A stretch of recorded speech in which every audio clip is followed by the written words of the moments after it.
அந்த மாதிரி ஏற்றிட்டு வரும்போது தான் ஆயிடுச்சு. அப்புறம் ஒரு நாளைக்கு எங்கள் அக்கா வீட்டுக்கு போகும்போது அவங்க பக்கத்து வீட்டில் ஒரு அம்மா சொன்னாங்க, என்னோடய பையனும் மருமகளும் இறந்துட்டாங்கம்மா, 2 குழந்தைகள் இருக்காங்க, எனக்கு யாருக்கா ஃபீஸ் கொஞ்சம் கேட்டு சொல்லுங்கள், கஷ்டமாக இருக்குது ரொம்ப பசங்களை அப்படின்னாங்க.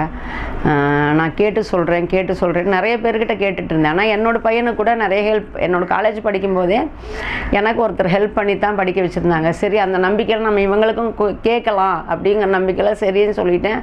ஆனால் 1 வருஷம் ஆச்சு, 2 வருஷம் ஆச்சு, யாருமே கேட்டவங்கெல்லாம் அப்புறம் சொல்கிறேன் அப்படிங்கிறாங்க.